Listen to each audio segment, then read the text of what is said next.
Good morning students. Now we are going to bioswology class, 6th chapter, evolution. Previous class we are discussing about evidence for biological evolution. Having this there are 4 types. The first 2 types we are finished. Paleontological evidence, and the next one is the evidence from the comparative anatomy. These are all already we are finished. Now this class we are go to the embryological evidence. Embryological evidence. பாடம் 6 பரிணாமம். இதற்கு முன்னர் உள்ள வகுப்பில் நாம் உயிரிய பரிணாமத்திற்கான சான்றுகள் என்பதில் 4 வகைகள் காணப்படுகிறது. அவற்றில் தொல்லுயிரிய சான்றுகள் மற்றும் ஒப்பீட்டு உள்ளமைப்பியல் சான்றுகள் போன்றவற்றை கடந்த வகுப்பில் நாம் பார்த்தோம். இந்த வகுப்பில் கருவியல் சான்றுகள் என்பதை பார்ப்போம். embryological evidence, கருவியல் சான்றுகள். The embryology is the deals with the study of the development of individual from the eggs to the adult stage. Eggs to the adult stage. கருவியல் என்பது கருமுட்டையிலிருந்து முழு உயிரினம் வளர்ச்சி அடைவதை படிக்கும் அறிவியல் பிரிவாகும். What is meant by embryology is the important for the 2-mark question. Embryology is the deals with the study of development of individual from the eggs to the adult stage. Eggs to the adult stage. கருவியல் என்பது கருமுட்டையிலிருந்து முழு உயிரினம் வளர்ச்சி அடைவதை படிக்கும் அறிவியல் பிரிவு கருவியல் எனப்படுகிறது. A detailed study of the embryonic development of the different form of the make us to the think that the is a close resemble during the development. Close resemble during the development. எனவே வெவ்வேறு உயிரினங்களின் கருவளர்ச்சியை கவனமாக ஆராயும் போது அவற்றுக்கிடையேயான கருவளர்ச்சி நிலைகளிலும் வடிவங்களிலும் ஒற்றுமை இருப்பது உணரப்படுகிறது. The different from the make us the think that there is a close resemblance. Close resemblance, கருவளர்ச்சி நிலைகளிலும் வடிவங்களிலும் ஒற்றுமை இருப்பது, close resemblance during the development. அந்த கருவளர்ச்சியில் ஒற்றுமை இருப்பது காணப்படுகிறது. Then the development of the heart, for example, the development of the heart in the all vertebrates that follows the same pattern of their development as the pair of tubular structures that later the developed in the 2-chambered heart in the fishes, 3-chambered heart in the amphibians, and then most reptiles also, and then 4-chambered in the crocodiles. 4-chambered in the crocodiles. And the birds and the mammals also having this the 4-chambered heart, and indicating this the common ancestry for all the vertebrates. For all the vertebrates. எடுத்துக்காட்டாக அனைத்து முதுகெலும்பிகளிலும் இதயத்தின் கருவளர்ச்சி ஒரே முறையில் நடைபெறுகிறது. The development of the heart in the all vertebrates for the same pattern, ஒரே முறையில் கருவளர்ச்சியில் ஒரே முறையில் நடைபெறுகிறது. Same pattern. இவை அனைத்தும் ஓரிணை குழல் போன்ற அமைப்பு தோன்றி பின்னர் இவ்வமைப்பு மீன்களில் 2 அறைகளை உடைய இதயமாகவும் இருவாழ்விகளிலும் பெரும்பாலான ஊர்வனத்திலும் 3 அறைகளுடைய இதயமாகவும் முதலை, பறவைகள் மற்றும் பாலூட்டிகளில் 4 அறைகளுடைய இதயமாகவும் வளர்ச்சி அடைகிறது. As a pair of a tubular structure later developed in the 2-chambered heart in the fishes, மீன்களில் 2 அறைகளுடைய இதயமாகவும், the 3-chambered in the amphibian and most reptiles, இருவாழ்விகளிலும் பெரும்பாலான ஊர்வனற்றிலும் 3 அறைகளுடைய இதயமாகவும், and the 4-chambered in the crocodiles, birds and mammals, முதலைகள், பறவைகள் மற்றும் பாலூட்டிகளில் 4 அறைகளுடைய இதயமாகவும் வளர்ச்சி அடைகிறது. இந்த indicating a common ancestry for all vertebrates, அனைத்து முதுகெலும்புகளிலும் பொதுவான மூதாதை உயிரினம் இருப்பதை இவ்வொற்றுமை காட்டுகிறது. ancestry for the vertebrate, common ancestry indicating, அனைத்து முதுகெலும்புகளிலும் பொதுவான மூதாதை, a common ancestry பொதுவான மூதாதை உயிரினம் இருப்பதை இவ்வொற்றுமை காட்டுகிறது. Then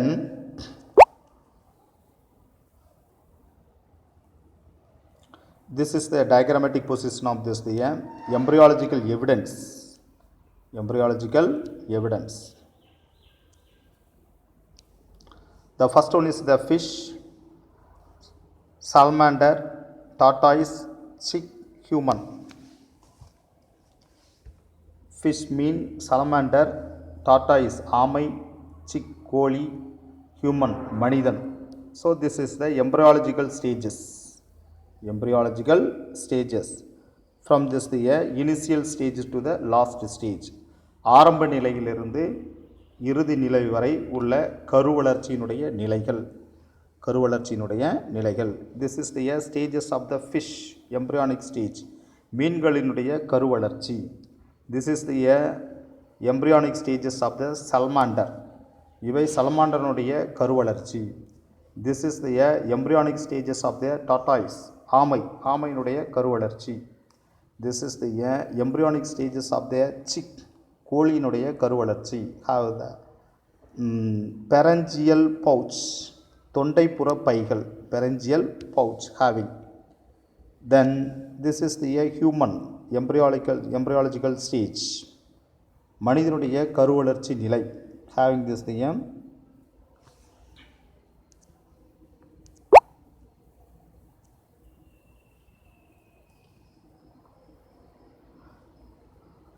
the post-anal tail. Having the post-anal tail having ஆசனவாய் பின்பகுதி wall. ஆசனவாய் பின்பகுதி wall. These are all this the embryological evidence. Embryological evidence. Now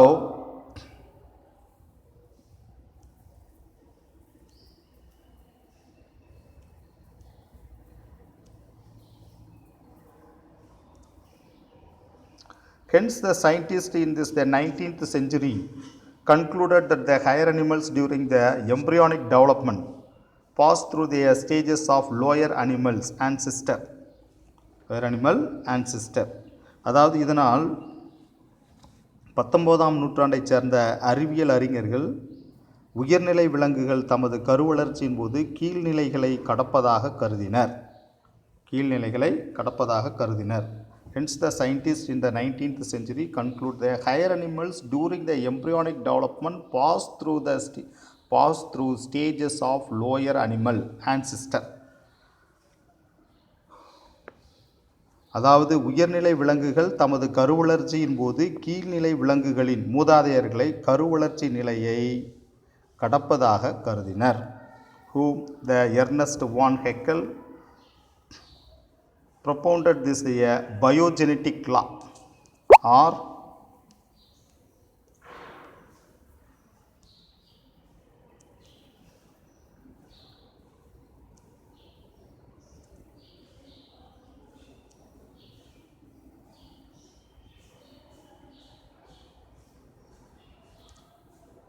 biogenetic law or theory of recapitulation, which state that this the life history of an individual. Life history of the individual. அதாவது Ernst வான் Haeckel உயிர்வழி தோற்ற வழி உயிர் மரபியல் விதி பயோஜெனட்டிக் லா அல்லது ரீகேப்சுலேஷன் theory.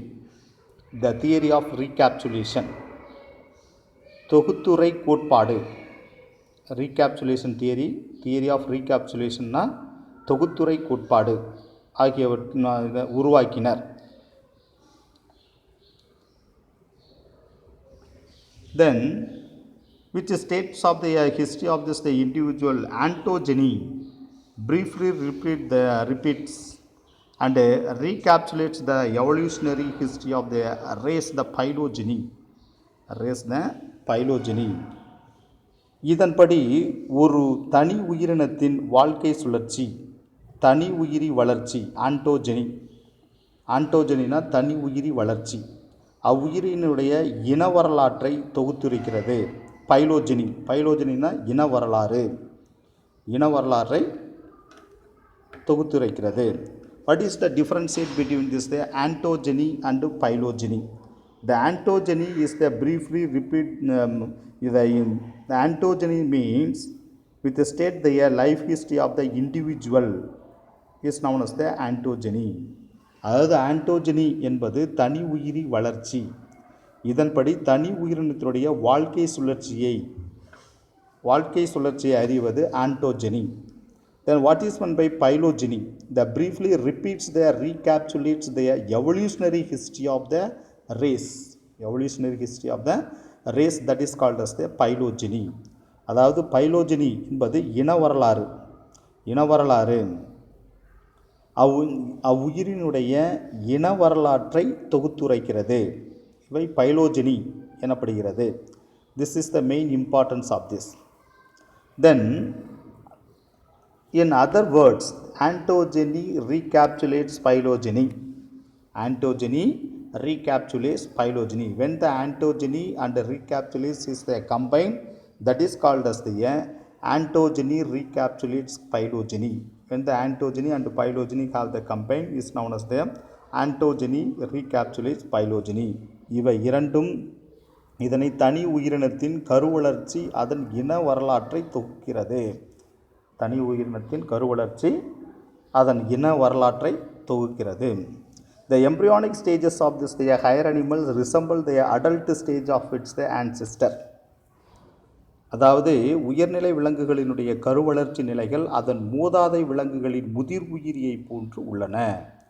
முதிர் உயிரி ஆன்சிஸ்டர்னா மூதாதை, முதிர் உயிரி அடல்ட் ஸ்டேஜ், மூதாதையினுடைய முதிர் உயிரியை போன்று காணப்படுகின்றன. Appearance of this the pharyngeal gill slides, yolk sac and appearance of the tail in human embryos. The some of the examples of this. அதாவது மனித கருவளர்ச்சியின் போது தோன்றும் தொண்டை செவுள் பிளவுகள், pharyngeal gill slides, yolk sac கருவுணவு பை yolk sac and appearance of the tail in human embryos. மேலும் வால் ஆகியவற்றை கருவளர்ச்சி மனிதனுடைய கருவளர்ச்சியில் காணப்படுகின்ற வால் பகுதி. So the tail in the human embryos are the some of the examples.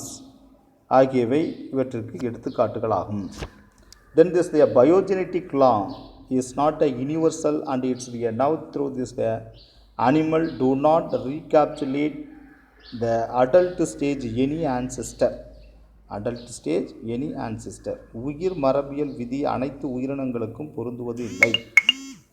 The biogenetic law is not universal. அனைத்திற்கும் the biogenetic law is not universal and is now through this the animals do not recapitulate adult stage any ancestor. உயிர் மரபியல் விதி அனைத்து உயிரினங்களுக்கும் பொருந்துவது இல்லை. விலங்குகளின் கருவளர்ச்சி நிலைகள் அதன் மூதாதையர்களின் முதிர் உயிரிகளைப் போல இருப்பதில்லை என இப்போது நம்பப்படுகிறது.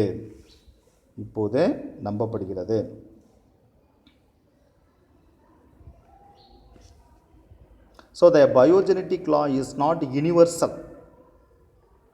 Biogenetic law is not universal and it's the now though that the animals do not recapitulate the adult stage of any ancestor. விலங்குகளின் கருவளர்ச்சி விலங்குகளின் கருவளர்ச்சி நிலைகள் அதன் மூதாதையர்களின் முதிர் உயிர்களைப் போல இருப்பதில்லை என இப்போது நம்பப்படுகிறது. Now though that the animals do not recapitulate the adult stage of any ancestor. அதனுடைய எந்த மூதாதையர்களை போன்று ஒத்திருப்பது இல்லை. The human embryo recapitulate the embryonic history and not adult history of the organism.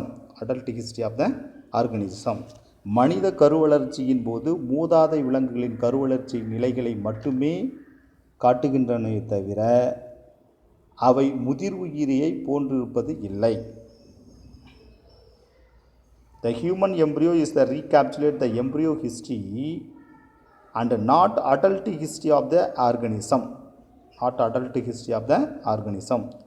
மனித கருவளர்ச்சியின் போது மூதாதை விலங்குகளின் கருவளர்ச்சி நிலைகள் மட்டுமே காட்டுகின்றனவே தவிர அவை முதிர் உயிரியை போன்று இருப்பதில்லை. Not adult history of the organism, அவை முதிர் உயிரியை போன்று இருப்பது இல்லை. This is the importance of this. Then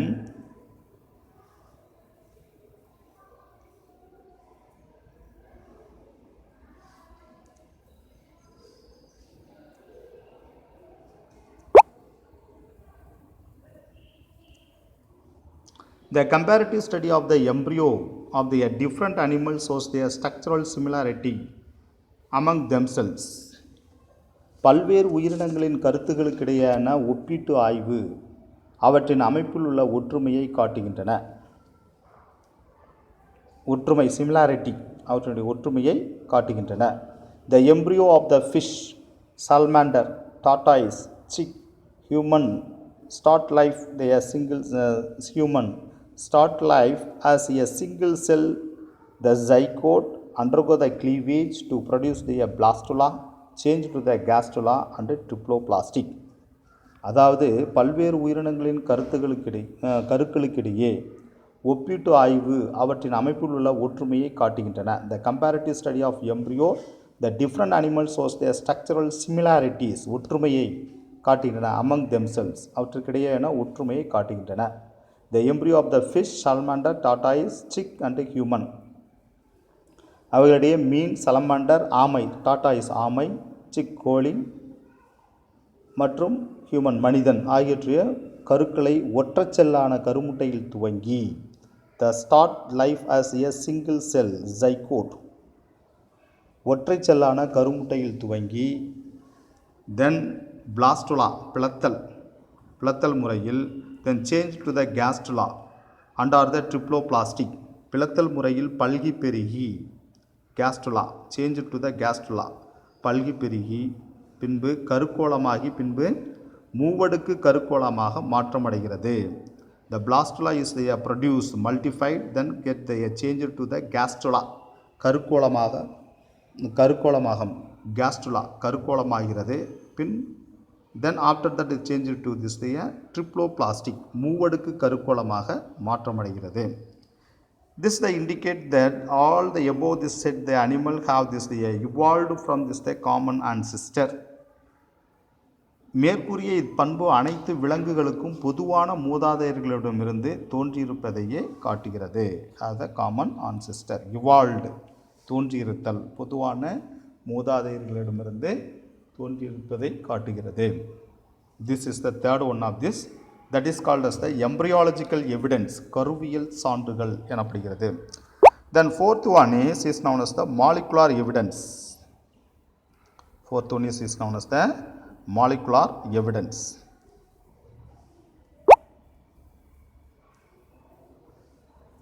Molecular evidence, மூலக்கூறு சான்றுகள். The molecular evolution is the process of the change in the sequence, the composition of the molecules such as the DNA, RNA, the protein across the generation. மூலக்கூறு சான்றுகள் அடுத்தடுத்த தலைமுறைகளில் DNA மற்றும் RNA போன்ற மூலக்கூறுகள் மற்றும் புரதங்களின் வரிசை அமைப்பில் ஏற்படும் மாற்றங்களையே மூலக்கூறு பரிணாமம் குறிக்கிறது. Molecular evolution is the process of the changing the sequence of the composition of molecules such as the DNA, RNA and proteins across the generation. அடுத்தடுத்த தலைமுறைகளில் DNA மற்றும் RNA போன்ற மூலக்கூறுகள் மற்றும் புரதங்களில் வரிசை அமைப்பில் ஏற்படும் மாற்றங்களையே மூலக்கூறு பரிணாமம் குறிக்கிறது. This is the importance of the 2 mark question. Molecular evolutions. Define molecular evolution. மூலக்கூறு பரிணாமம் வரையறு. This is the importance of the 2 mark question. It is the use the principle of this the evolutionary biology and population genetics to explain the pattern that change the molecules. மேலும் இவை மூலக்கூறுகளின் அமைப்பில் ஏற்படும் மாற்றங்களை விளக்க பரிணாம உயிரியல் எவல்யூஷனரி பயாலஜி பரிணாம உயிரியல் அண்ட் பாப்புலேஷன் ஜெனட்டிக்ஸ் இனக்கூட்ட மரபியல் to explain the pattern in the changes of the molecules. இனக்கூட்ட மரபியல் கோட்பாடுகள் பயன்படுகின்றன. மூலக்கூறு அமைப்பில் ஏற்படும் மாற்றங்களை விளக்க பரிணாம உயிரியல் மற்றும் இனக்கூட்ட மரபியல் போன்ற கோட்பாடுகள் பயன்படுகின்றன. This is the importance of this. The one of the most useful of the advancement in this the development of the molecular biology is the protein and the other molecules that control the life process are called as the conserved among the species. உயிரினங்களில் வாழ்வியல் நிகழ்வுகளை கட்டுப்படுத்தும் புரதங்கள் மற்றும் பிற மூலக்கூறுகளை சிற்றினங்களே பாதுகாக்க முடிவது மூலக்கூறு உயிரியல் பிரிவில் உள்ள பயனுள்ள வளர்ச்சியாகும். One of this the most useful advancement in the development of the molecular biology is the proteins. உயிரினங்களில் வாழ்வியல் நிகழ்வுகளில் கட்டுப்படுத்தும் புரதங்கள் மற்றும் பிற மூலக்கூறுகளை சிற்றினங்களுக்கிடையே பாதுகாக்க முடிவது மூலக்கூறு உயிரியலின் பிரிவினுடைய பயனுள்ள வளர்ச்சியாகும்.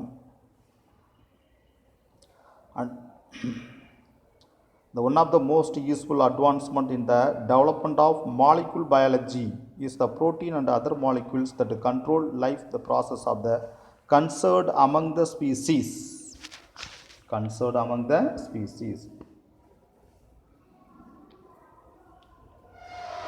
சிற்றினங்களுக்கிடையே பாதுகாக்க முடிவது உயிரியல் பிரிவினுடைய பயனுள்ள வளர்ச்சியாகும்.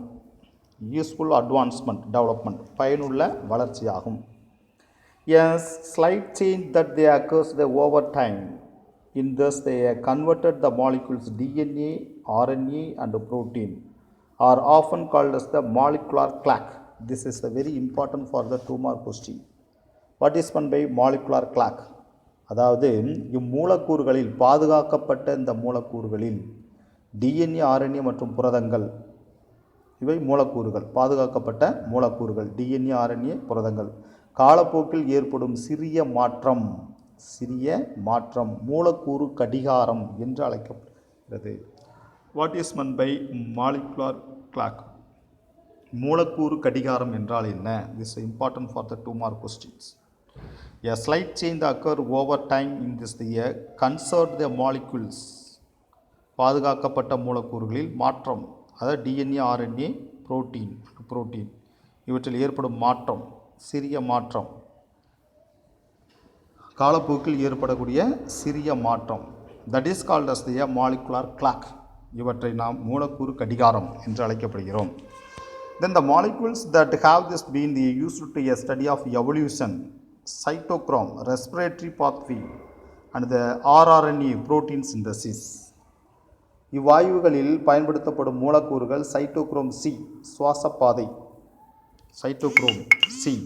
ரெஸ்பிரேட்டரி பாத்வே சுவாச பாதை and then rRNA protein synthesis மற்றும் rRNA ரைபோசோம் RNA புரத சேர்க்கை ஆகியவை ஆகும்.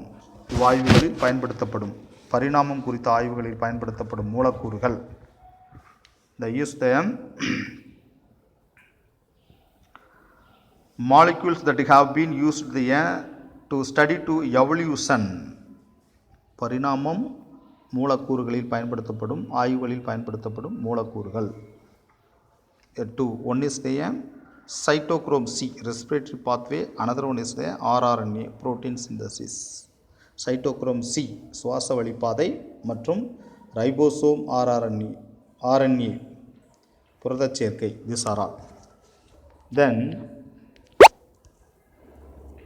so the evidence having this the 4 different type of this the evidence.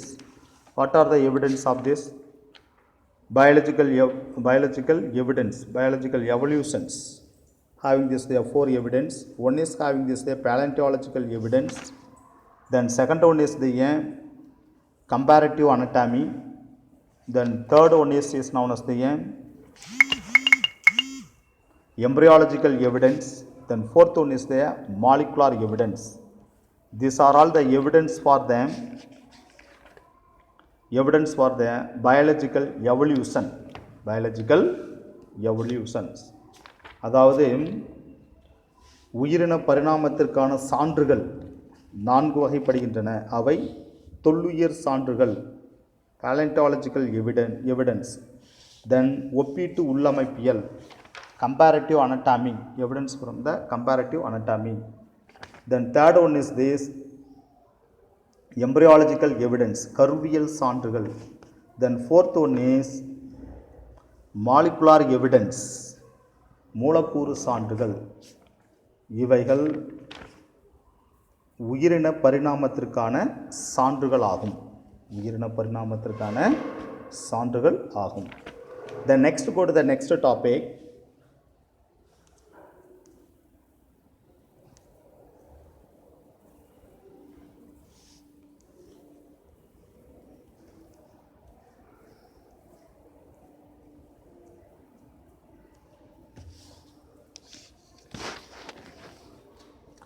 Theories of biological evolution. Theories of biological evolution.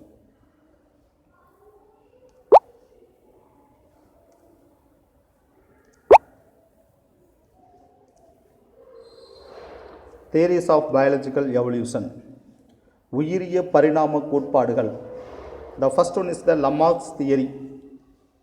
Lamarck's theory. லாமார்க்கின் கோட்பாடு, உயிரிய பரிணாம கோட்பாடு. How the biological evolution, how this the organism is the gradually developed from this the lower organism to this the higher organisms.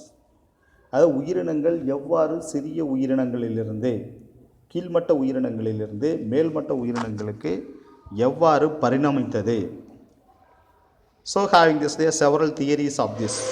So the theories of biological evolution, இவை உயிரிய பரிணாம கோட்பாடுகள் எனப்படுகிறது. The first one is the Lamarck's theory. லாமார்க்கின் கோட்பாடு. The Jean-Baptiste de Lamarck was the first to postulate the theory of evolution. In his the famous was the Philosophy Zoologique in a year 1809. The two principles of this the Lamarckian theory. Two principles of the Lamarckian theory. Jean-Baptiste de Lamarck என்பவர்தான் முதலாக பரிணாம கோட்பாட்டினை தனது புகழ்வாய்ந்த விலங்கியல் தத்துவம் என்ற நூலில் 1809ஆம் ஆண்டில் குறிப்பிட்டுள்ளார். இந்த லாமார்க்கின் கோட்பாட்டில் 2 முக்கிய கொள்கைகள் காணப்படுகிறது. Have this the two principles of the Lamarck theory. 2 கோட்பாடுகள் காணப்படுகின்றன. The first one is the theory of use and disuse theory. பயன்படு மற்றும் பயன்படா கோட்பாடு. The first one is the theory of use and disuse. Then the organs are the used often will increase in size, and then those that are not used will degenerate. For example, neck in giraffe is the example is the use, and absence of the limbs the snake, the example for the disuse theory. அதாவது பயன்படு மற்றும் பயன்படா கோட்பாடு use and disuse theory. அடிக்கடி பயன்படுத்தப்படும் உறுப்புகள் அளவில் பெரிதாகின்றன, அதே வேளையில் பயன்படுத்தப்படாத உறுப்புகள் சிதைந்து அழிகின்றன. ஃபார் எக்ஸாம்பிள், ஒட்டகச்சிவிங்கின் கழுத்து பயன்படு விதிக்கும். இந்த neck giraffe is the examples of the use theory, பயன்படு விதிக்கும். மற்றும் பாம்புகளில் கால்கள் இல்லாத தன்மை பயன்படா விதிக்கும்.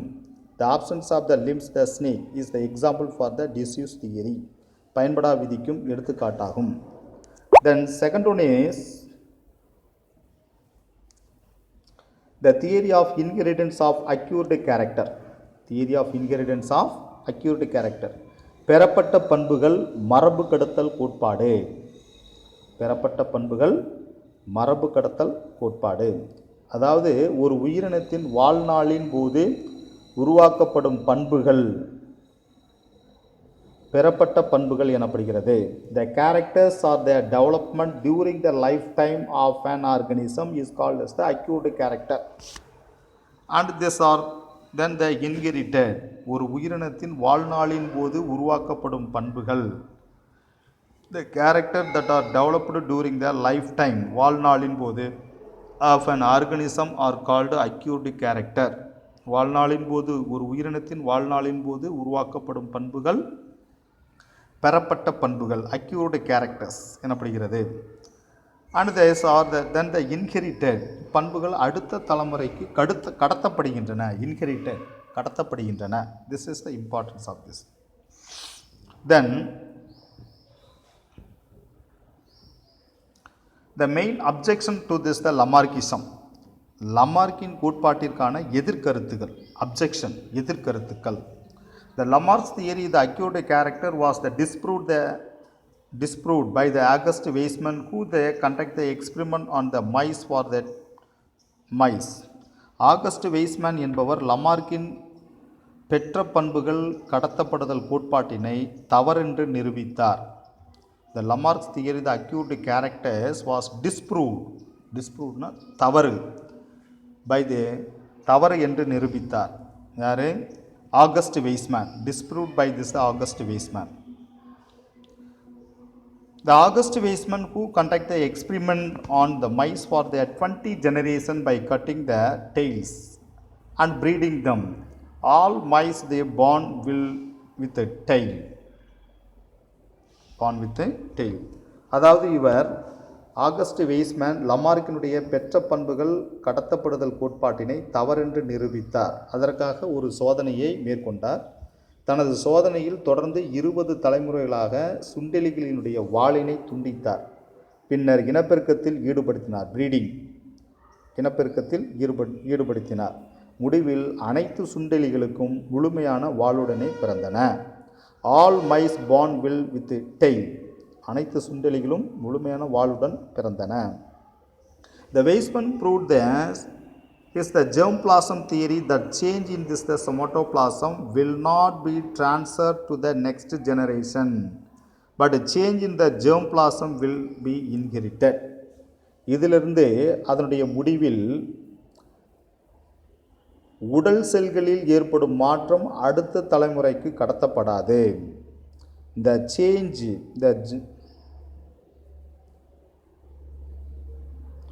the proof is the germplasm theory that change in this the somatoplasm.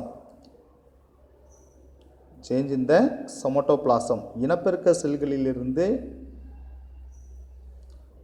உடல் செல் முழுமையாக மாற்றம் காணப்படுகிறது, மாறுபட்டு காணப்படுகிறது. So the somatoplasm will not be transferred to the next generation. அதனால் உடல் செல்களில் ஏற்படும் மாற்றம் அடுத்த தலைமுறைக்கு கடத்தப்படாது. But change in the germplasm will be inherited. ஆனால் இனப்பெருக்க செல்களில் ஏற்படுகின்ற மாற்றம் germplasm இனப்பெருக்க செல்களில் ஏற்படுகின்ற மாற்றம் மட்டுமே மரபு கடத்தலுக்கு உரியன, அடுத்த தலைமுறைக்கு கடத்தப்படுகின்றன. So prove with help of this prove with August Weismann.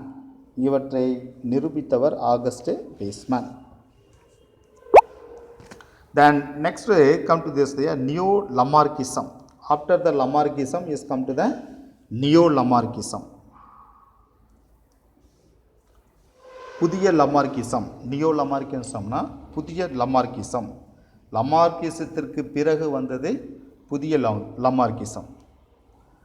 The follows the Lamarck, this the neo-Lamarckist, like this the Cope, Osborn, Bacquart and Spencer. They tried to this, they explain this the Lamarck's theory on the more scientific basis. More scientific basis. Lamarck கோட்பாட்டை ஆதரிக்கும் புதிய லமார்க்கியர்கள், neo லமார்க்கிசம், புதிய லமார்க்கியர்கள் ஆதரிக்கிறவர்கள், புதிய லமார்க்கியர்கள் கோப், Aspen, பக்கார்ட் மற்றும் Spencer போன்றோர் இக்கோட்பாட்டினை அறிவியல் அடிப்படையில் விளக்க முயன்றனர். The Lamarck theory on the more scientific basis, அறிவியல் அடிப்படையில் விளக்க முயன்றனர். Explains, அறிவியல் அடிப்படையில் விளக்க முயன்றனர். To explain the Lamarck's theory on more scientific basis, இக்கோட்பாட்டின் அறிவியல் அடிப்படையில் விளக்க முயன்றனர். They considered that this the adaptation or this the universal, அனைத்து உயிரினங்களும் சூழலுக்கேற்ப தங்களை தகவமைத்து கொள்ளும் என்பது பொதுவான கருத்து என கருதினர். அனைத்து உயிரினங்களும் சுழலுக்கேற்ப தங்களை தகவமைத்து கொள்ளும் என்பது பொதுவானது என்பதை கருதினர். They considered that the adaptation or the universal பொதுவானது என்று கருதினர். தகவமைத்து கொள்ளும், சுழலுக்கேற்ப தகவமைத்து கொள்ளும் என்ற பொதுவான கருது, இதுவை பொதுவானது என்று கருதினர். The organism acquired this their new structure due to this their adaptation to the change the environmental condition. Environmental condition அதாவது சுற்றுச்சூழலில் மாற்றங்கள் ஏற்படும் போது அதற்கேற்ப தங்களை தகவமைத்து கொள்வதற்காக புதிய பண்பினை உயிரினங்கள் பெற்றுக்கொள்கின்றன. The organism acquired the new structure புதிய பண்பினை, புதிய அமைப்பினை due to the adaptation to the change the environmental condition. எப்பொழுது அதனுடைய சுற்றுச்சூழலில் மாற்றங்களில் ஏற்படும் பொழுது அதற்கு தகுந்தாற்போல் புதிய பண்புகளை இந்த உயிரினங்கள் பெற்றுக்கொள்கின்றன. They argued the external conditions stimulate their somatic cells to produce their certain their secretion which reach to their sex cells through this the blood and they bring about the variation in the offspring. இவை எவ்வாறு செல்கின்றன? The first having this thing, they argued the external condition is to stimulate their somatic cells. அதாவது புறச்சூழலில் ஏற்படும் மாற்றம் அவற்றின் உடல் செல்களை தூண்டுகிறது. த எக்ஸ்டர்னல் கண்டிஷன் புறச்சூழல், சுற்றுச்சூழல் ஏற்படுகின்ற மாற்றம், the stimulate the somatic cells சுற்றுச்சூழலில் ஏற்படுகின்ற மாற்றம் அவற்றின் உடல் செல்களை தூண்டுகிறது. Stimulate to this the somatic cells. Then to produce the certain the secretion, then அதற்கு பிறகு உடல் செல்களை தூண்டி அதிலிருந்து சுரப்புகளை சுரக்க வைக்கிறது. செக்ரீஷன் சுரப்புகளை சுரக்க வைக்கிறது. Which reach the sex cells, அதன் பிறகு இவை இரத்தத்தின் மூலமாக இனச்செல்களை அடைகிறது. Then the sex cell through the blood, இரத்தத்தின் வழியாக இனச்செல்களை அடைகிறது.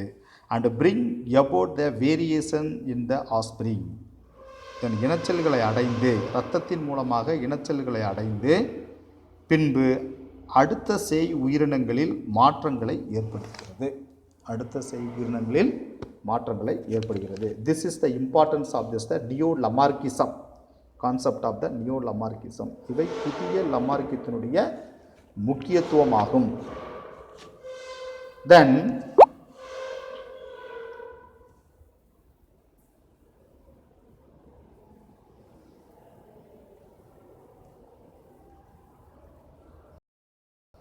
the next one is to come to this there Darwin. The first we are finished this there Lamarckism. After that we can come to this there Neo Lamarckism. முதலில் நாம் லமார்க்கியத்தினுடைய கோட்பாடை பார்த்தோம், பிறகு புதிய லமார்க்கியத்தை பார்த்தோம். Now we can come to this there Darwin's theory of natural selection. Darwin theory of natural selection.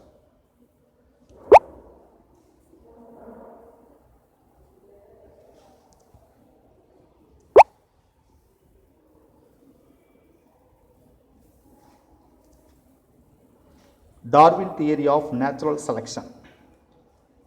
Next, another one scientist is to prove this the origin of life. Is having this the evolutions, origin of the evolution, biological evolutions.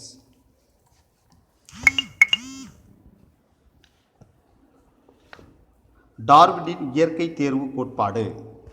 டார்வினின் இயற்கை தேர்வு கோட்பாடு. The Darwin theory of natural selection, இயற்கை தேர்வு கோட்பாடு. The Charles Darwin is the explained the theory of evolution in his the book Origin of Species by the Natural Selection. Origin of Species by the Natural Selection. Charles Darwin தனது பரிணாம கோட்பாட்டை இயற்கை தேர்வு வழி சிற்றின தோற்றம் என்ற நூலில் விளக்கியுள்ளார். This is the importance of the one mark question. Name of the book, which is the name of the book of the Charles Darwin? The Origin of Species by the Natural Selection. இயற்கை தேர்வு வழி சிற்றின தோற்றம் என்ற நூலில் தனது பரிணாம கோட்பாட்டை விளக்கினார். Explain the theory of evolution in this the book. During this their journey around the earth, he made the extensive the observation of this the plants and animals. இவர் உலகின் பல பகுதிகளில் பயணம் மேற்கொண்டு தாவரங்கள் மற்றும் விலங்குகளை குறித்து விரிவாக ஆய்வு செய்தார். The observation, extensive observation of the plants and animals. He noted the huge variety of the remarkable similarities among the organisms and that they adapted the feature to cope up to the environment. Cope up to the environment. அவர் உயிரினங்களுக்கிடையான பல்வேறு வகையான மற்றும் குறிப்பிடத்தக்க ஒற்றுமைகள் ஒற்றுமைகள் காணப்படுவதையும் அவை சுழலுக்கேற்ப பொருத்தமான தகவமைப்பை பெற்றிருப்பதையும் பொருத்தமான த ஃபீச்சர் டு கோப்னா பொருத்தமான தகவமைப்பை பெற்றிருப்பதையும் கண்டறிந்தார். The adaptive to cope up to this the environment பொருத்தமான தகவமைப்பை பெற்றிருப்பதையும் கண்டறிந்தார். He proved this the fittest organism can survive the leave the more progenies than this the unfit ones through this the natural selection. அதாவது அவ்வாறு தகுதி பெற்ற உயிரினங்கள் தகுதி பெறாத உயிரினங்களை விட நன்கு வாழும் என்றும் அவை அதிக வாரிசுகளை உருவாக்கும் என்பதற்கும் இதற்கு இயற்கை தெரிந்தெடுத்தல் ஒரு காரணம் என்று நிரூபித்தார். He proved the fittest organism can survive. தகுதி பெற்ற உயிரினங்கள் நன்கு வாழ்கின்றன. To prove the fittest organism to the survive. Leave more progenies. இந்த தகுதி பெற்ற உயிரினங்கள் நன்கு வாழ்கின்றன. அவை அதிக வாரிசுகளை உருவாக்கின்றன. எவற்றை விட? Than this the unfit ones. தகுதி பெறாத உயிரினங்களை விட தகுதி பெற்ற உயிரினங்கள் நன்கு வாழ்ந்து வாரிசுகளை உருவாக்குகின்றன. This is through the natural selection. இவை இயற்கை தெரிந்தெடுத்தல் ஒரு காரணமாகும். இவற்றுக்கு through the natural selection இவற்றுக்கு இயற்கை தெரிந்தெடுத்தல் ஒரு காரணமாகும். Okay, now the Darwin's theory was based on this several fact, observation and influence. Darwin கோட்பாடு பல்வேறு உண்மைகள் கருத்துகள் மற்றும் தாக்கங்களை அடிப்படையாக கொண்டதாகும். several fact பல்வேறு உண்மைகள், observation கருத்துகள், then and influence தாக்கங்களை அடிப்படையாக கொண்டதாகும். The first one is this, having this thing, four concept of this the Darwin theory. The first one is the overproduction.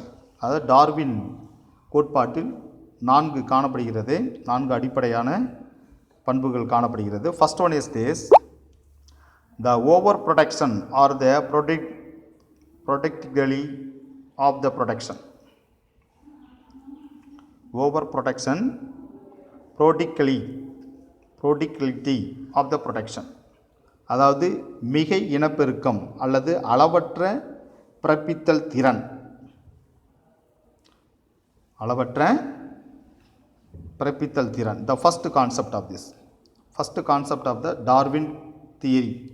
All living organisms they increase their population in larger number. அனைத்து உயிரினங்களும் தன் இனக்கூட்டத்தை அதிக எண்ணிக்கையில் பெருக்கமடைய செய்கின்றன. This is the general. All living organisms increase their population in the large number. For example, salmon fishes they have produced about the 28 million eggs during the breeding season, and if all them hatch, the seas would be filled with the salmon in few generation. எடுத்துக்காட்டாக salmon மீன்கள் இனப்பெருக்க காலத்தில் சுமார் 28 billion முட்டைகளை இடுகின்றன. அவற்றின் அனைத்து முட்டைகளும் பொரித்தால் சில தலைமுறைகளிலேயே கடல் முழுவதும் சால்மன் மீன் நிறைந்து காணப்படும். During the breeding season and if all of them hatch, அனைத்து முட்டைகளுமே பொரித்தால், the seas would be filled with a salmon in few generation. சில தலைமுறைகளிலேயே கடல் முழுவதும் சால்மன் மீன் நிறைந்து காணப்படும். Another one of the example, elephant, the slowest breeder, that is can produce their 6 young one in its life. The time can this produce the 6 millions descendants that the end of the 750 years in options any check. In options any check. மற்றொரு எடுத்துக்காட்டாக யானை, மிக குறைவான இனப்பெருக்க திறனுடைய யானை. The elephant is the slowest breeder. மிக குறைவான இனப்பெருக்க திறன் கொண்ட யானை தனது வாழ்நாளில் 6 குட்டிகளை மட்டுமே ஈனும். It can produce the 6 young ones.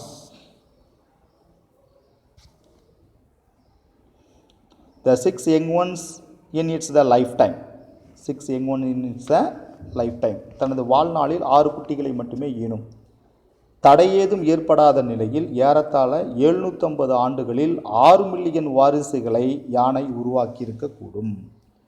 Then this can produce the 6 million descendants, வாரிசுகள், 6 million descendants, 6 மில்லியன் வாரிசுகளை at the end of the 750 years in the absence of any check, எந்த ஒரு தடை ஏதும் ஏற்படாத நிலையில் ஏறத்தாழ 750 ஆண்டுகளில் 6 மில்லியன் வாரிசுகளை யானை உருவாக்கியிருக்கக்கூடும். This is the importance of this, the over protection or the prodigality of protection. அதாவது மிகை இனப்பெருக்கம் அல்லது அளவற்ற பிறப்பித்தலுடைய concept. This is the concept of this. The next one is the struggle for existence. Next concept, struggle for existence. வாழ்க்கை போராட்டம். The organism is the struggle for the food, space and mate. உயிரினங்கள் உணவு, இருப்பிடம் மற்றும் இனப்பெருக்க துணைக்காக போராடுகின்றன. The organism struggle, போராட்டம், food, space and mate. This they become the limiting factors. The competition exists among this the member of the population. அதாவது இவற்றில் கட்டுப்படுத்தப்படும் காரணிகளாக மாறும் நிலையில், லிமிட்டிங் ஃபேக்டர், கட்டுப்படுத்தும் காரணிகளாக மாறும் நிலையில், the competition existing among this the member of the population, கட்டுப்படுத்தும் காரணிகளாக மாறும் நிலையில் இனக்கூட்டத்து உறுப்பினர்களுக்கிடையே போட்டி ஏற்படுகிறது. Member of the population, competition. The Darwin is the denoted the struggle for existence have the 3 ways. The competition as they become a limiting factor, the competition exists among this of the members of the population. Members of the population. இவை கட்டுப்படுத்தும் காரணிகளாக மாறும் நிலையில் இனக்கூட்ட உறுப்பினர்களுக்கிடையே போட்டி ஏற்படுகிறது. Darwin denoted struggle for existence in the 3 ways. டார்வினுடைய போராட்டங்களை 3 வழிகள் விளக்குகிறார். The first one is the intraspecific struggle between the same species for food, space and mate. அதாவது சிற்றினங்களுக்கு இடையேயான போராட்டம். ஃபர்ஸ்ட் ஒன், இவை சிற்றினங்களுக்குள்ளான போராட்டம். இன்ட்ராஸ்பெசிஃபிக் ஸ்ட்ரகிள், சிற்றினங்களுக்கு உள்ளான, ஒரே சிற்றினத்திற்குள்ளாரையே போராட்டம். ஒரே சிற்றினத்திற்கு சேர்ந்த உயிரினங்களுக்கிடையே உணவு, இருப்பிடம் மற்றும் இனப்பெருக்க துணைக்காக ஏற்படுகின்ற போராட்டம் சிற்றினங்களுக்குள்ளான போராட்டம். சிற்றினங்களுக்குள்ளான போராட்டம். This is the intraspecific struggle. The next one is the interspecific struggle with a different species for the food and space. சிற்றினங்களுக்கு இடையேயான போராட்டம், 2 சிற்றினங்களுக்கு இடையேயான போராட்டம். இவை வெவ்வேறு சிற்றினங்களுக்கிடையே உணவு மற்றும் இருப்பிடத்திற்கான போராட்டம். Then struggle with the environment to cope with the climate variation, flooding, earthquake and drought. அதற்குப்படியாக the struggle with the environment, சுற்றுச்சூழலுடன் போராட்டம், காலநிலை வேறுபாடு, climate variation, then flood, earthquake, வெள்ளம், நிலநடுக்கம், then drought, வறட்சி போன்ற பல சுழல் காரணிகளுடன் இணக்கமாவதற்கான போராட்டம். The environment to the cope, இணக்கமாவதற்கான போராட்டம். These are all the 3 type of the struggle for existence. One is the intraspecific struggle, ஒரே சிற்றினத்திற்குள்ளான போராட்டம். இன்டர்ஸ்பெசிஃபிக், வெவ்வேறு சிற்றினத்திற்குள்ளான போராட்டம். then struggle with the environment, சுற்றுச்சூழலுடன் ஏற்படுகின்ற போராட்டம். So the three type of the struggle for existence, வாழ்க்கை போராட்டம் 3 வகையில் காணப்படுகிறது. Then universal occurrence of variation.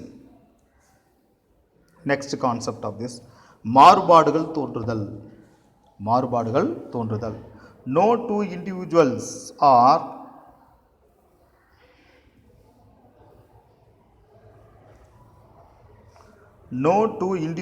are alike.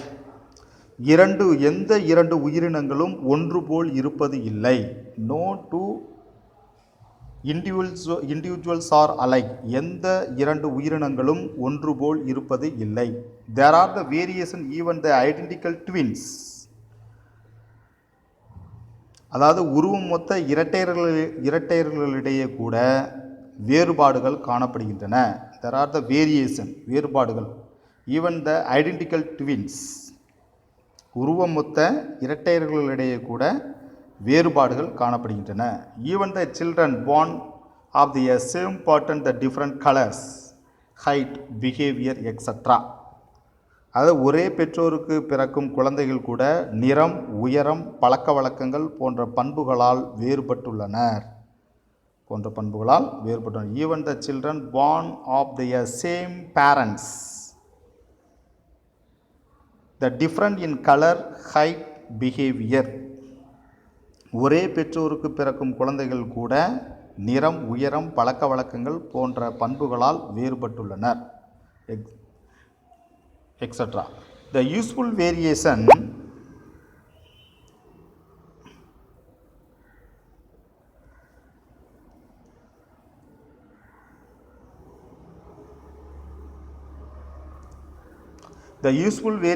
found in an organism help them to overcome struggle, and such a variation are passed on to their next generation.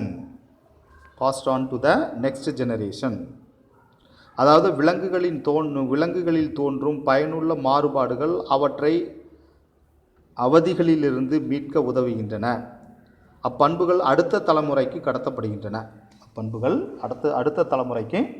கடத்தப்படுகின்றன. The useful variation found in an organism helps them to overcome struggle. அதாவது இந்த மாறுபாடுகள் அவற்றை அவதிகளிலிருந்து, இடர்பாடுகளிலிருந்து மீட்க உதவுகின்றன.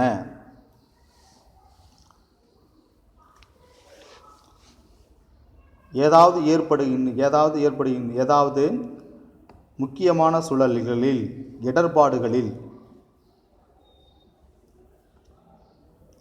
அவற்றை காப்பாற்றிக் கொள்வதற்காக இந்த மாறுபாடுகள் பயன்படுகின்றன. இப்பண்புகள் அடுத்த தலைமுறைக்கு கடத்தப்படுகின்றன.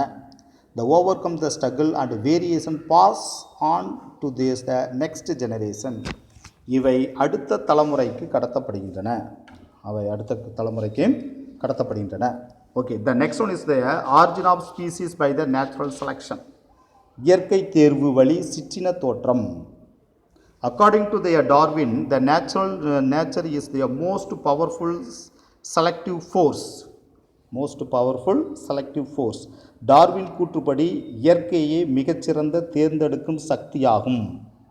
According to the Darwin, nature is the most powerful selective force. டார்வினுடைய கூற்றுப்படி இயற்கையே மிகச்சிறந்த தேர்ந்தெடுக்கும் சக்தியாகும். He compared the origin of the species by the natural selection to a small isolated group. சிறிய தனிமைப்படுத்தப்பட்ட குழு உயிரினங்களில் இயற்கை தேர்வு காரணமாக புதிய சிற்றினம் தோன்றுவதை டார்வின் ஒப்பிடுகிறார். He compared the origin of the species by the natural selection to a small isolated group. சிறிய தனிமைப்படுத்தப்பட்ட குழு உயிரினங்களில் இயற்கை தேர்வு காரணமாக, natural selection, by the natural selection, இயற்கை தேர்வு காரணமாக புதிய சிற்றினம் தோன்றுவதை டார்வின் ஒப்பிடுகிறார். He compared, ஒப்பிடுதல், origin of species by the natural selection, புதிய சிற்றினங்கள் தோன்றுகின்றன. The to a small isolation group. Small isolation group. அதாவது தனிமைப்படுத்தப்பட்ட சிறிய தனிமைப்படுத்தப்பட்ட குழு உயிரினங்களில் இயற்கை தேர்வு காரணமாக புதிய சிற்றினம் தோன்றுவதை Darwin ஒப்பிடுகிறார்.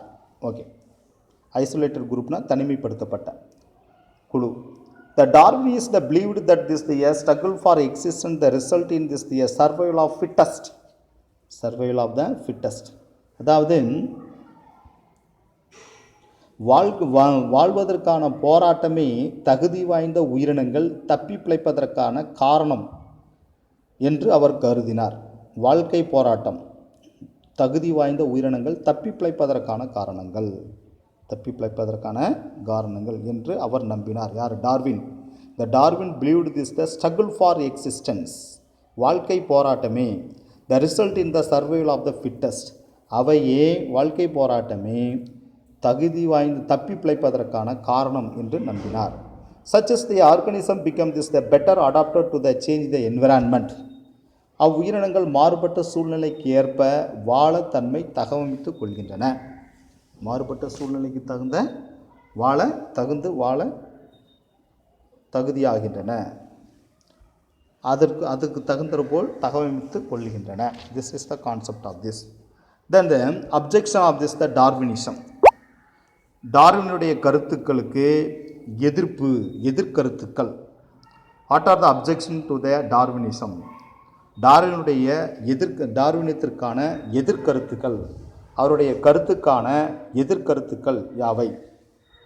Some objection எதிர்கருத்துக்கள். The objection the raise the against the Darwinism. டார்வினுடைய கோட்பாட்டுக்கு எதிராக எழுந்த சில எதிர்கருத்துக்கள். The first one is that Darwin failed to explain the mechanism of the variation. மாறுபாடுகள் தோன்றும் முறை குறித்து டார்வின் சரியாக விளக்கவில்லை. வேரியேஷன் மாறுபாடுகள் குறித்து சரியாக விளக்கவில்லை. Then second one, the Darwin explained the survival of the fittest but not the arrival of the fittest. தகுதியுடைய பிழைத்தல் என்பதை மட்டும் டார்வினியம் விளக்குகிறது. ஆனால் விலங்குகள் அத்தகுதியை எவ்வாறு பெறுகின்றன என்பதை விளக்கவில்லை. Darwin explain the survival of the fittest. தகுதியுடையன பிழைத்தல் என்பதை மட்டும் டார்வினியம் விளக்குகிறது. But not a arrival of the fittest.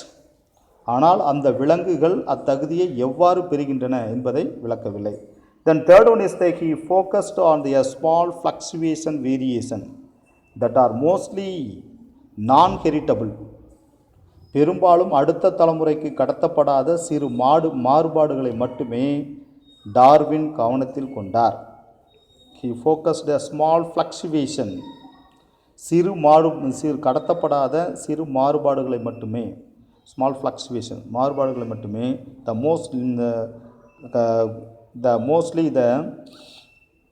that are mostly non-heritable. அடுத்த தலைமுறைக்கு கடத்தப்படாத, நான் ஹெரிட்டபிள்ஸ்னால் அடுத்த தலைமுறைக்கு கடத்தப்படாத சிறு மாறுபாடுகளை மட்டுமே டார்வின் கவனத்தில் கொண்டார். He did not distinguish between this the somatic and germinal variation. உடல் செல் somatic அது germ செல் இனப்பெருக்க செல் ஏற்படுகின்ற மாற்றங்களை அவர் வேறுபடுத்தவில்லை. did not distinguish between the somatic and germinal variation. உடல் செல் மற்றும் இனப்பெருக்க செல்களில் ஏற்படும் மாற்றங்களை அவர் வேறுபடுத்தவில்லை. Then finally he could not explain the occurrence of this the vestigial organ, over specializations of this the some organs எச்ச உறுப்புகள், vestigial organ எச்ச உறுப்புகள்.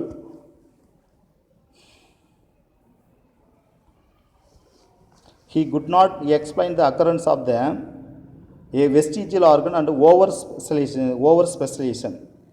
அதாவது எச்ச உறுப்புகள் மற்றும் சிறப்பு பெற்றிருத்தல், அளவுக்கு அதிகமான சிறப்பு பெற்றிருத்தல் ஆகியவற்றை குறித்து அவர் விளக்கவில்லை. எடுத்துக்காட்டாக some organs like the tusk, the exist the mammoth. எடுத்துக்காட்டாக அழிந்துவிட்ட மம்மூத் யானைகளின் நீளமான தந்தங்கள்.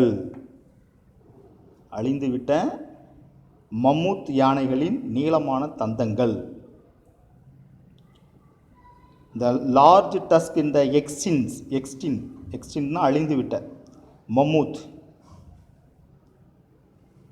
அந்த மம்மூத் யானைகளுடைய நீளமான தந்தங்களை பற்றி விளக்கவில்லை. he is not explained. And another one is the oversized antlers in the extinct Irish deer. அதே போன்று அயர்லாந்து மான்களின் நீளமான கொம்புகள் போன்றவற்றை அவர் சரியாக விளக்கவில்லை. he is not explained in this the two concept of this. In this the concept he is not explained. So the objection of this the Darwinism. So அதனால் இது போன்ற கருத்துக்களை டார்வின் விளக்காததால் அவருடைய கருத்துக்களுக்கு எதிர்கருத்துகள் தோன்றின. Then the particularly is not explained the vestigial organ and over specialization. எச்ச உறுப்புகள் மற்றும் அழிந்த இந்த சிறப்பு பெற்று அளவுக்கு அதிகமான சிறப்பு பெற்றிருத்தல் போன்றவற்றை அவர் விளக்கவில்லை.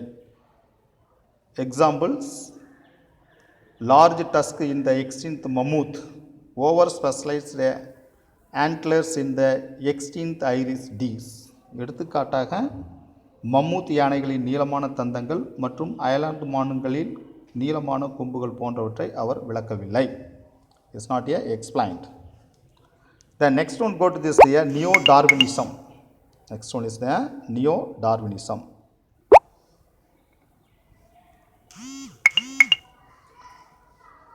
After the Darwinism is come to this the neo-Darwinism. The neo-Darwinism is the interpretation of the Darwin's the evolution through this the natural selection, as it has been the modified since there was the proposed. இயற்கை தேர்வு வழியாக பரிணாமம் நடைபெறுகிறது என்னும் டார்வினிய கோட்பாட்டிற்கான புதிய விளக்கங்களே புதிய டார்வினியம் எனப்படுகிறது. This is the importance of this the 2 mark question. What is the neo-Darwinism? Neo-Darwinism is the interpretation of the Darwin evolution through the natural selection, as it has been modified மாற்றங்களை கூடிய modified since was the proposed. இயற்கை தேர்வு வழியாக பரிணாமம் நடைபெறுகிறது என்னும் natural selection இயற்கை தேர்வு வழியாக பரிணாமம் நடைபெறுகிறது என்னும் டார்வினிய கோட்பாட்டிற்கான புதிய விளக்கங்களே மாடிஃபைட் புதிய விளக்கங்களே புதிய டார்வினியம் எனப்படுகிறது. modified explanation is known as the neo-Darwinism. New fact there discoveries about this the evolution have led to the modification of the Darwinism and is support by this the Wallace, Heinrich, Haeckel, Weismann and Mendel. எனில் டார்வினிய கோட்பாடு தோன்றிய காலத்திலிருந்து பல்வேறு மாற்றங்களை சந்தித்தது. The new fact that discoveries about the evolution have led to the modification of the Darwinism. ஏனெனில் டார்வினிய கோட்பாடு அது தோன்றிய காலத்திலிருந்து பல்வேறு மாற்றங்களை சந்தித்தது. இந்த பரிணாமம் குறித்த புதிய உண்மைகள் மற்றும் அறிவியல் கண்டுபிடிப்புகள் ஆகியவற்றின் அடிப்படையில் டார்வினியம் பல்வேறு மாற்றங்களை பெற்றது. New fact, the discovery of the evolution has led to the modification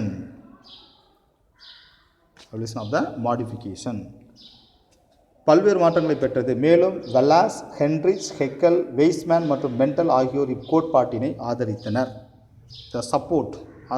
Darwinism and support by this Wallace, Heinrich, Haeckel, Weismann and Mendel போன்றவர்கள் இக்கோட்பாட்டினை ஆதரித்தனர்.